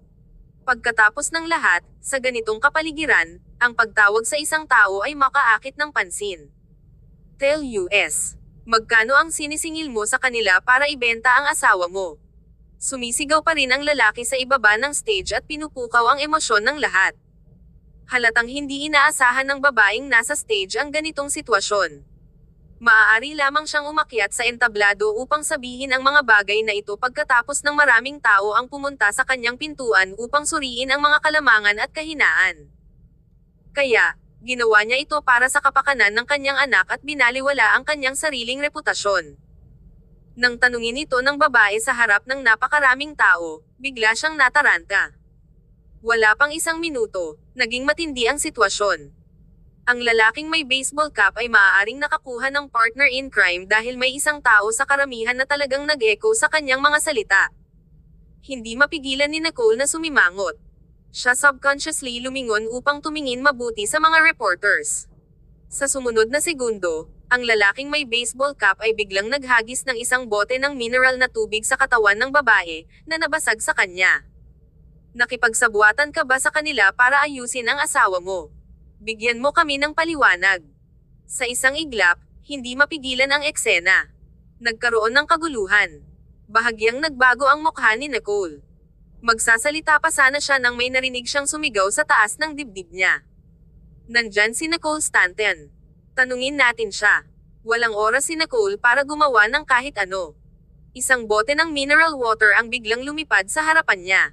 Naka-wheelchair siya at hindi niya ito naiwasan. Hindi dapat pinakawalan si Logan. Napaisip si Nicole. Nang makitang ihahagis na sa kanyang ulo ang bote, palihim niyang itinikom ang kanyang mga ngipin at naisip, tiyak na isinumpa ang Sun City. Sa paglipas ng panahon, biglang nagdilim ang kanyang mga mata, parang may hamarang sa kanyang mukha gamit ang kanilang katawan. Inihagis ang bote sa likod ng taong iyon, pagkatapos ay nahulog sa lupa. Nakita ng lahat ang taong humaharang kay Nicole. Sa isang iglap, natahimik ang eksena. Nagtaas ng ulo si Nicole at tumingin kay Eric. Halatang gulat ang mukha niya. Bakit nandito si Eric? Si Eric ay nakasuot ng itim na sando na maluwag ang laylayan nito sa isang pares ng itim na pantalon. Ang mga brilyante sa kanyang cuffs ay may malamig, matalim na kinang. Napakagwapo niya, mataas, at makapangyarihan. Ang kanyang itim na mga mata ay nagyayelong at nagtatampo na walang ibang emosyon sa kanyang mukha. Nang salubungin ni Nicole ang tingin ni Eric, ang kanyang pares ng itim at lubog na mga mata sa ilalim ng makapal na pilikmata ay tila bangin. Mukha siyang marangal at mahigpit, parang Diyos ng kamatayan. Saglit na natigilan si Nicole. Magsasalita pa lang sana siya nang bawiin ni Eric ang tingin niya at lumingon. Malamig at malalim ang boses niya. Ipasok mo sila. Dalawang nasa katanghaliang gulang na babae at isang batang babae ang namumula nang makapasok sila. Napatingin sila sa asawa ng mamamatay tao sa entablado na may nakatagong galit at puot sa kanilang mga mata. Gayunpaman, sa pagtingin sa lalaking naka-baseball cap sa grupo ng mga reporter, hindi nila maiwasang ituro ito. Ikaw pala. Ikaw ang bayaw ni Lincoln Zellman. Ikaw ang may gawa ng maruming gawa ni Lincoln Zellman at sinaksak ang mamamatay tao para pakialaman ang construction site at patayin ang asawa ko. Kilala kita. Ginamit mo ang $20,000 para pagbantahan kami at manahimik ka. Ang pahayag na iyon ay parang isang malaking bato na itinapon sa isang lawa na nagdulot ng malaking alon. Kabanata 775. Paano ka bumaba? Nataranta ang lalaking may baseball cap. Kalokohan yan. Humakbang pasulong ang dalaga na mukhang kasisimula pa lang ng junior high school. Mas pinipigilan ang kanyang emosyon, ngunit nanginginig ang kanyang boses. Tinuro niya ang lalaki at nagsalita sa harap ng reporter. Siya iyon. Hindi siya mabuting tao.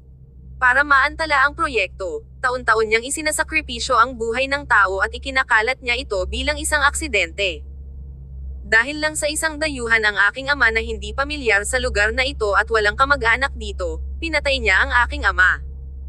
Dahil sa pagkabalisa sa mga reporter, agad na kinabahan ang lalaking may baseball cap. Nakita ng ilan sa kanyang mga kasabwat na masama ang sitwasyon at gusto nang umatras. Pero bago pa man sila makaalis ay hinarang na sila ni Logan at ilang bodyguards. Ang press conference na ito ay nagkaroon ng maraming twists at turns, ngunit ito ay napakakapanapanabik. Nakatutok pa rin ang mga reporter na iyon sa mga akusasyon ng 3 pamilya ng biktima, kaya hindi nila napansin na yumuko si Eric para buhatin si Nicole at umalis sa gilid ng pinto. Nang mag-react ang lahat, matagal nang wala sina Eric at Nicole. Nakabaon si Nicole sa kanyang mga bisig at naamoy ang kanyang mainit at mayamang halimuyak. Sobrang hindi komportable ang pakiramdam niya. Gusto niyang sumigaw, ngunit ang mga reporter ay nasa loob, at hindi niya kayang bayaran ang mga kahihinatnan. Nang nasa labas na sila, nagpumiglas si Nicole at sinubukang bumaba. Bitawan mo ako, Eric Ferguson. Malakas at matibay ang mga braso ni Eric. Malungkot ang mukha niya at medyo madilim. Huwag kang gagalaw. Nababaliw na si Eric nitong mga nakaraang araw. Hindi sinasagot ang mga tawag at mensahe niya, kaya alam niyang galit pa rin ito sa kanya. Iyon ang dahilan kung bakit siya dumating. Nang makita ang tagpong iyon kanina, malapit nang magmukmok si Eric. Paano kung matamaan siya ng bote ng tubig na iyon? May nakapark na itim na sasakyan sa entrance. Lumapit si Eric, yumuko, at pinasok siya sa loob, gumagalaw ng malumanay na parang balahibo. Galit pa rin si Nicole kay Eric. Nang makalapit siya ay sumabog na siya. Umalis ka na. Gusto kong bumaba. Saglit na nanigas ang katawan ni Eric nang marinig ito. Isang mapaglarong ngiti ang biglang sumilay sa madilim niyang mukha. Paano ka bumaba? Nabali ang kanyang kanang paa, kaya ang paglalakad ng 2 hakbang ay masasaktan siya hanggang sa mamatay. Lalong nagalit si Nicole. Sinadya ito ni Eric. Sinasamantala siya ng bastos na ito sa panganib. Bagamat iniligtas lang siya ni Eric, ang kanyang subconscious ay walang kahit isang pasasalamat. Naramdaman niya mula sa kaibuturan ng kanyang puso na hindi siya karapat-dapat sa kanyang pasasalamat. Sinamantala ni Eric ang pananahimik niya para itulak siya papasok ng sasakyan at maluwag na umupo sa tabi niya. Nang tumalikod siya para isara ang pinto ng sasakyan, biglang napansin ni Nicole na nakadikit sa likod at basa ang sando ni Eric. Hindi naman siguro masikip ang bote ng tubig kaya nang basagin siya nito ay basang-basa ang damit niya. Isang flash ng komplikado ang tumawid sa mga mata ni Nicole. Nang ibuka na lang niya ang kanyang bibig ay narinig niya ang maingat na boses ni Toto na nagmumula sa harapan. Miss Stanton, matagal nang hindi nagkikita. Nahihiya si Toto nang makita si Nicole. Kung alam ni Nicole na kay Toto ang masamang ideya, hindi niya ito bibitawan. Umaasa lang si Toto na hindi siya pagtataksilan ni Eric. Nang marinig ni Nicole ang boses nito, napagtanto niyang may dalawa pang tao sa harapan niya, ang driver at si Toto. Saglit, medyo hindi natural ang ekspresyon niya. Nandito rin si Toto. Kung hindi ka comfortable sa akin, pwede akong bumaba.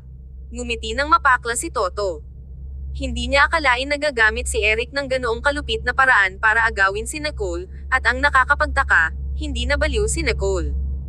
Mukhang kilala pa rin ni Eric si Nicole. Nanigas ang mukha ni Nicole at malamig na ngumuso. Hindi na kailangan. Tamad na umupo si Eric doon. Dahan-dahan siyang tumingin sa harapan.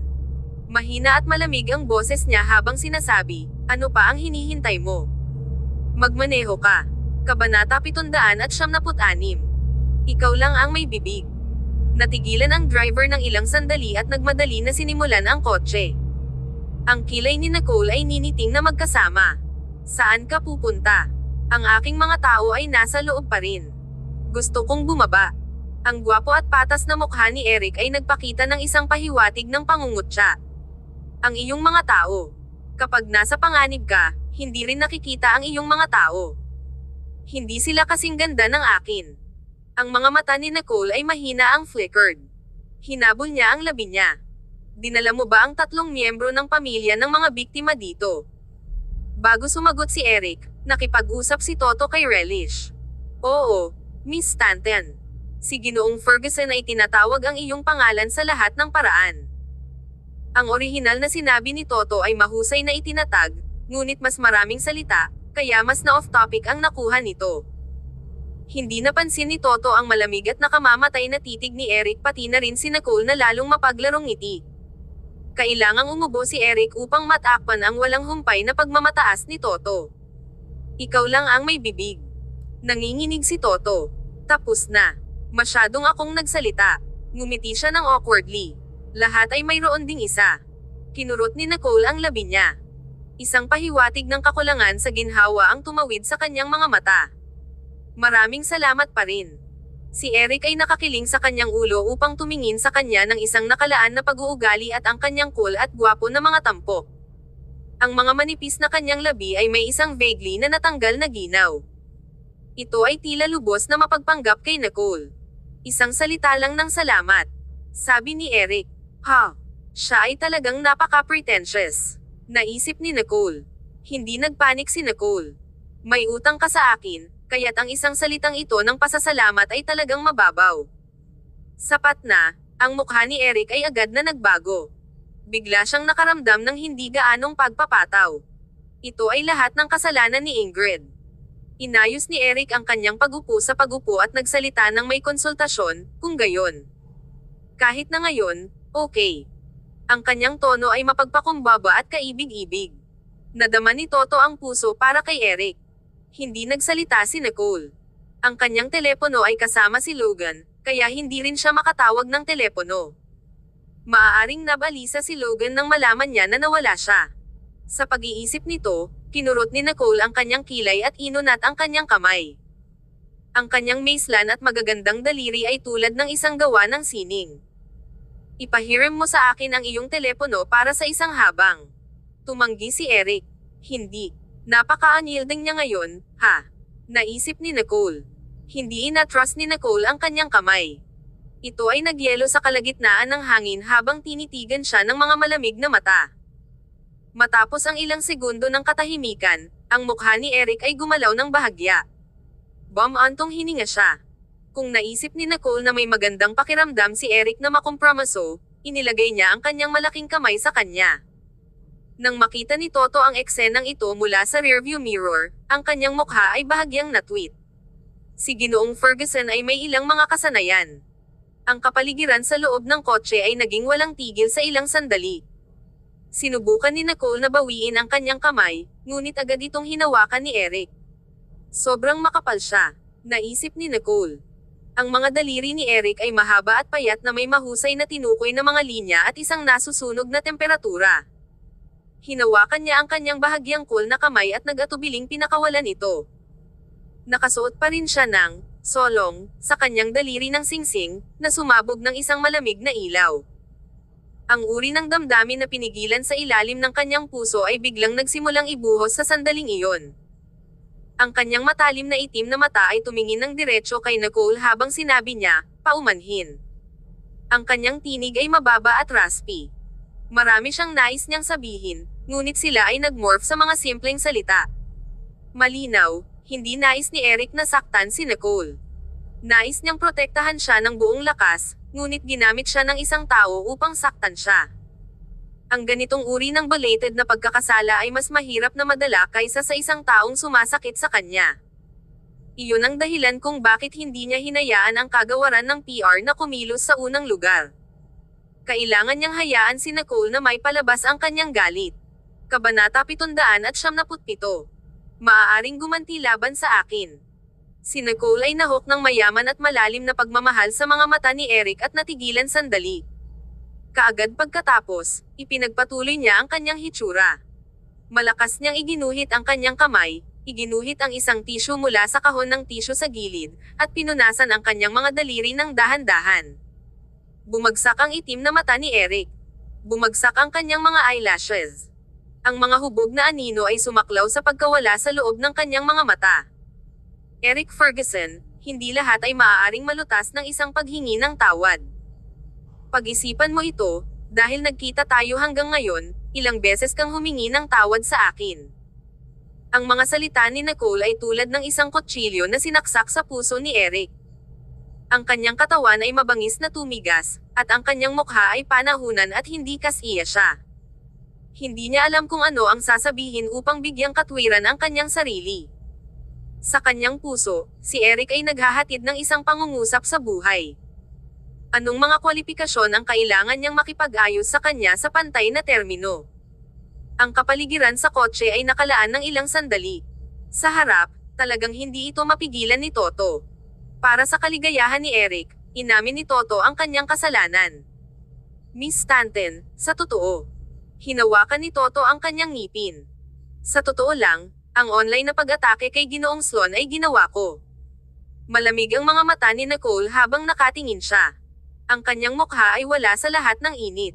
Sa katunayan, ito ang aking ideya. Hindi ko maintindihan si Mr. Sloan. May nagsabi sa akin ng isang bagay na masama tungkol kay Ginoong Sloan, at naniniwala ako dito. Natatakot si Ginoong Ferguson na masaktan ka, kaya sumang-ayon siya sa aking ideya ng walang malalim na pag-unawa. Ipinaliwanag ni Toto habang nag-iisip. Siyempre, pinalamutian niya ang dahilan. Tiyak na hindi niya masabi na ang mga materyales ay mula sa mga pribadong detektibo. Kung hindi man, nagdaragdag lamang ito ng gasolina sa apoy. Ang tono ni Nicole ay austere. Pinukaw ka ba niya? Agad itong tinanggihan ni Toto. Hindi. Huminahon ng kaunti si Nicole. Ang kanyang manipis na likod ay tuwid.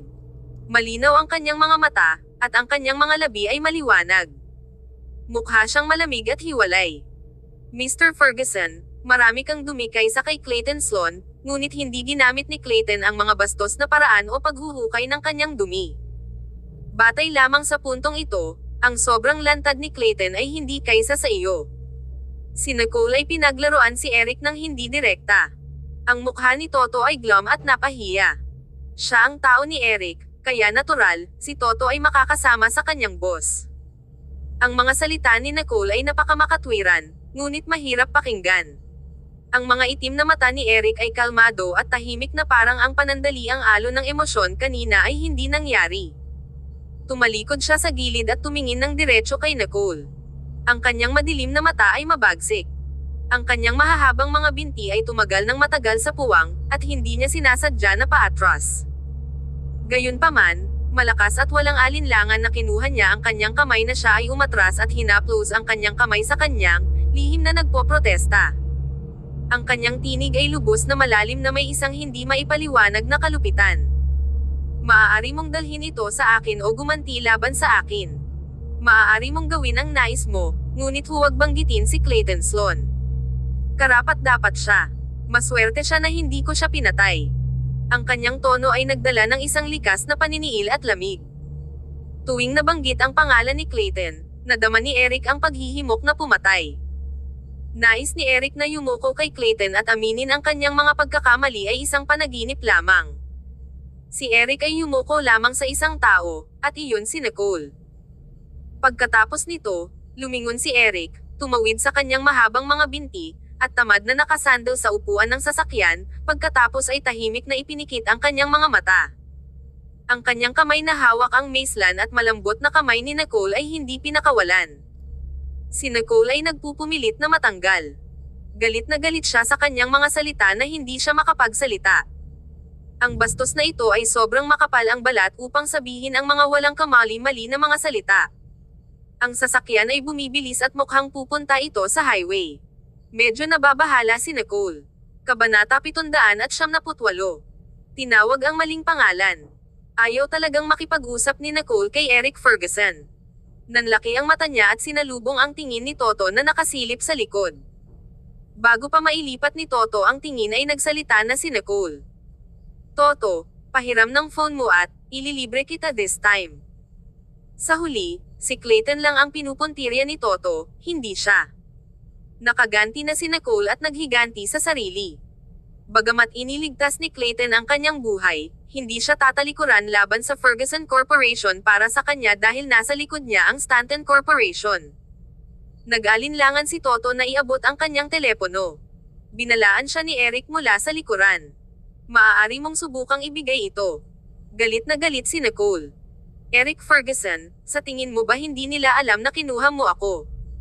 Malapit na akong mahanap ng mga tao ko. Bahagyang iminulat ni Eric ang kanyang mga mata. Ang kanyang mga mata ay malabo at madilim na may dullness. Is staying with me so unbearable for you? Natawa si Nicole sa sobrang inis. Kung ikaw iyon, papayag ka bang makasama ako? Nag-isip si Eric ng ilang segundo. Gusto ko. Hindi na kaimik si Nicole. Kalimutan mo na. Walang kwenta makipag-usap sa ganitong klaseng bastos. Napaatras siya sa sobrang inis. Mamamatay ako sa galit balang araw. Ang bastos na ito. Hindi ko siya kayang bitawan. Sinabi ng lalaki ang gusto niya at muling pumikit para matulog. Sa wakas ay muling nanambalik ang katahimikan ng sasakyan. Ito ay isang makinis na biyahe. Maging si Nicole ay nakaramdam din ng antok. Alam niyang delikado iyon, pero nakatulog pa rin siya. Matapos maging steady ang paghinga ni Nicole ay nagmulat ng mata ang lalaking katabi niya. Tumingin sa gilid si Eric at bahagyang niluwagan ang kamay. Hindi siya gumalaw. Tulog talaga siya. Ang magiliw niyang titig ay nananatili sa kanyang mukha. Napakabuti kung si Nicole lamang ay hindi gaanong kalaban sa kanya at ipinakita sa kanya ang kalahati ng pasensya na mayroon siya kay Clayton. Kinuha ni Eric ang kumot sa tabi niya at marahang tinakpan ang katawan niya. Napasulyap siya sa kanang binti nito, na nagpaliit ng husto sa kanyang mga mata. Heartbroken talaga siya. Sinaman naman ni Eric ng tingin si Toto na agad namang naintindihan ni Toto. Hinanap ni Toto ang numero ng telepono ni Logan at nagpadala ng mensahe sa kanya. Ibabalik ni Mr. Ferguson si Miss Stanton. Walang kahit isang dagdag na salita. Noong una, walang gustong sabihin si Eric. He never liked Logan in the first place dahil laging sinusundan ni Logan si Nicole. Paano kung may hindi naaangkop na iniisip si Logan tungkol kay Nicole? Gayunpaman, iminungkahi ni Toto na sabihin kay Logan dahil napakasama nito para sa reputasyon ni Eric kung kumalat ang bagay na ito sa pamilya Stanton. Ang impresyon ng mga Stanton kay Eric ay tuluyang mawawala kung iyon ang mangyayari. Kaya, atubiling sumang-ayon si Eric. 2 oras ang biyahe, ngunit nakarating sila sa loob ng 1 oras at kalahati. Dahil dito ay labis na hindi nasisiyahan si Eric, kaya't pinandilatan niya ang driver na may kaunting lamig. Hindi alam ng driver kung ano ang kanyang nagawang mali at hindi naglakas loob na lumingon sa kaba. Tulog pa rin si Nicole kaya naman sa hudyat ni Toto ay umikot ang sasakyan nila sa syudad. Wala pang 20 minuto. Tumigil ang sasakyan nila. Ilang luxury cars ang hamarang sa sasakyan ni Eric sa intersection. Mula sa malayo, Seryoso at kagilahilalas ang eksena na ito. Matigas ang mga mata ni Eric. Napaka-unpleasant ng ekspresyon niya. Kinabahan si Toto. Mr. Ferguson, ito. Naistorbo ng boses ni Toto ang tulog ni Nicole kaya't sinaman siya ng tingin ni Eric. Hinubad ang mga kurtina sa loob ng sasakyan kaya naging itim ito sa loob. Dahan-daang nagising si Nicole. Pumikit siya ngunit wala siyang makita. Magulo at magulo ang isip niya. Hinawakan ni Eric ang kamay niya. Malumanay at mapagmahal ang tono nito na para bang wala ang hindi pagkakasundo bago ito makatulog. Gising ka na ba? Ang boses na ito ay napakaamo at nakapapawi. Ito ay medyo pamilyar. Clayton. Walang malay na sabi ni Nicole. Ilang sandali, biglang bumagsak ang temperatura sa sasakyan. Napakalamig noon. Kabanata 779. Hindi kailangang bumisita. Umubo ng malakas si Toto nang marinig ang pangalan ni Clayton. Pagkatapos ay pinindot niya ang button na automatikong bumukas ang kurtina. Ang sikat ng araw sa labas ng bintana ay napakatalino at nakakabulag, na agad na sumikat sa kotse. Walang kamalay-malay na ipinikit ni Nicole ang kanyang mga mata. Bumauha sa kanyang isipan ang mga alaala bago siya natulog. Oh, ito ang sasakyan ni Eric. Nang muli niyang iyangat ang ulo, nakita niya ang madilim at masungit na mukha ni Eric. Parang malabo niyang pinipigilan ang galit habang matalim ang tingin sa kanya. Pasimpleng binuksan ni Eric ang pinto ng sasakyan at bumaba. Bumaba na rin ang mga tao sa ibang sasakyan. Sila ay mula sa pamilya Stanton. Inayos ni Eric ang damit at bahagyang tumango. Kuya, ang mga sulok ng mouth ni Grant ay kumikibot. Malungkot na ang mukha ni Grant sa simula dahil si Nicole ay tumakbong mag-isa sa Sun City nang hindi sinasabi sa kanya. Nang malaman ito ni Grant, huli na ang lahat. Nang papunta na si Grant para sunduin siya, nabalitaan niyang kinuha siya ni Eric. Hindi lang iyon, nawalan pa siya ng kontak sa pamilya Stanton. Gumamit ng maraming koneksyon ang mga Stanton upang makakuha ng access sa footage ng surveillance sa lahat ng pangunahing highway at kalsada bago nila matukoy ang lokasyon ni Nicole. Si Eric ay umiikot talaga sa sentro ng lungsod. Ang sakit niya sa ulo. Mr. Ferguson, nakaka-relax ka. Mukhang wala kang pakialam sa maliit na komedya online na yan. Walang pakialam ang tono ni Grant, at malalim ang boses habang nagsasalita. Hindi pinansin ni Eric ang pagwawalang bahala ni Grant at magalang na ngumiti. Sa mga magkakapatid na Stanton, tanging ang karakter at ugali ni Grant ang pinakamalapit kay Eric. Kaya, iginagalang ni Eric si Grant. Siyempre, mas nirerespeto siya ni Eric bilang kuya ni Nicole. Ang tapos na ay tapos na. Bukod sa pagkuha nito bilang isang babala, natatakot ako na imposibleng magsimula muli. Ngunit ito ay nagdagdag ng maraming problema sa iyo, kuya. Patuloy na tinawag ni Eric si Grant na Big Brother, na nagpagalit kay Grant. Mr. Ferguson, kung ayaw mo talagang makadagdag ng gulo sa iba, lumayo ka sa kapatid ko. Patuloy siyang ginugulo ng pamilya mo. Sa tingin mo ba hindi sapat na ilagay siya sa paraan ng kapahamakan? Kung hindi nilibang ni Nicole ang sarili sa counterattack na ito at hindi nasiyahan sa kanyang paraan at epekto, si Grant ay hindi sana tumigil ng ganoon kadali. Tiyak na hindi ito magiging kasing simple ng pagpapaalis ni Ingrid sa bansa. Mahinahong sinabi ni Eric, bibisita ako sa Stanton Mansion sa ibang araw para humingi ng tawad. Sabi ni Grant, no need to visit US. Our family will be grateful for that. Napakawalang galang ng ugali ni Grant. Lumungkot din ang mukha ni Eric. Saglit na tumahimik ang kapaligiran. Pagkatapos, hindi napigilan ni Nicole na ilabas ang kanyang ulo. Malambot ang tono niya na may kaunting katamarin. Kuya, buhatin mo ako. Lumingon si Eric sa gilid at nakita si Nicole na nakaunat ang mga braso kay Grant. Biglang nagbago ang mukha ni Grant. Pagkatapos ay marahan siyang naglakad, yumuko, at binuhat siya palabas ng sasakyan. Nang makitang hindi binubuli si Nicole at mamula-mula at kumikinang ang mukha, medyo lumuwag ang emosyon ni Grant. Tiningnan ni Eric ang ganap na iba't ibang ugali ni Nicole sa kanya at kay Grant at hindi siya komportable. Pilit niyang inaaliw ang sarili na bayaw niya si Grant kaya hindi siya dapat magselos o magalit. Nang lampasan ni Grant si Eric para umalis, hindi siya pinigilan ni Eric. Gusto rin ni Eric na ibalik si Nicole. Hindi imposibleng ikulong si Nicole sa sarili niyang mundo, ngunit hindi ito makatotohanan.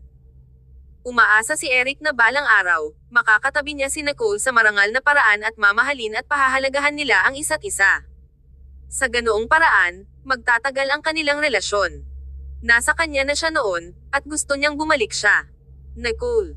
Biglang tinawag siya ni Eric, ayokong makita siyang umalis ng napakayabang. Huminto si Grant sa kanyang mga yapak ngunit hindi lumingon. Gayunpaman, nilinggan ni Nicole ang kanyang ulo. Matalim ang kanyang malinaw na mga mata. Kinagat ni Eric ang kanyang mga labi at nakaramdam ng kalungkutan sa kanyang puso. Gusto man ng lahat na mabingi sa narinig na mga salitang cheesy na sasabihin ni Eric, kailangan pa rin itong sabihin ni Eric. Ang kanyang mukha ay malamig at makisig, at ang kanyang mga mata ay madilim habang siya ay nag-aalangan ng ilang segundo. Hindi na kayang hawakan ng puso ko ang iba, samahan mo ako dito. Kabanata 800. Masyadong nourishing. Namula ang mukha ni Nicole. Ang titig niya ay parang makakapal na karayom na tumusok kay Eric. Gusto niyang isumpa siya. Gusto rin niyang samuka. Kalmado si Grant at mahinang ngumuso. Hindi niya pinansin si Eric at nagpatuloy sa paglalakad. Sa kanya sinasadyang i-interpret sa ibang paraan ang mga cheesy na salita ni Eric. Sinasabi niya na ikaw ay masyadong mataba at kumukuha ng masyadong maraming espasyo. Nag-react naman si Nicole dito at hindi napigilan ang maging cursing fit. Eric Ferguson, humanda ka. Parang kagatin siya ni Nicole. Ang pagsasabing tumaba siya ay kapareho ng pagtatanong sa panlasa ng isang fashionista at pagdududa sa pagpipigil sa sarili ng isang babae. Bagamat maganda ang pamumuhay ni Nicole sa mga araw na ito at hindi pumunta sa gym para mag-ehersisyo, sinabi ng mga tao sa paligid niya na pamayat na siya. Eric Ferguson. Hindi lang siya nakakainis kundi bulag din. Napaisip si Nicole. Hindi narinig ni Eric ang sinabi ni Grant kaya hindi niya naintindihan kung bakit bigla siyang pinagalitan ni Nicole. Galit na galit siya na hindi niya alam kung ano ang sasabihin. Nag-ipon siya ng lakas ng loob na sabihin ang gayong walang mukha na pag-amin, na napakahirap para sa isang dominanteng pangulo. Mabilis na nawala sa kalsada ang ilang sasakyan sa kabilang gilid. Nakatayo pa rin doon si Eric na mukhang nasaktan. Ang kanyang figure ay malaki, matangkad, at tuwid, hindi kapani-pani walang kapansin-pansin. Umubo si Toto. Mr. Ferguson, sumakay na tayo sa kotse. Nagtatampo ang mukha ni Eric habang papasok sa sasakyan. Nakahinga ng maluwag ang lahat. Bakit galit na naman siya? Hindi na kailangang sabihin, tinanong niya si Toto. Agad na naging alerto si Toto. Si Miss Stanton. Malamang pinigilan ang buong paglalakbay. Sa simula pa lang gusto ka na niyang pag-alitan. Isip ni Toto. Hindi nakaimik si Eric. Tinapunan niya ng matalim na tingin si Toto. Nanginginig si Toto. O di kaya, masyado siyang na-touch sa totoong confession mo. Tumingin si Eric kay Toto na parang tulala. Mukha ba akong tanga sayo? Malamig at magaspang ang boses ni Eric.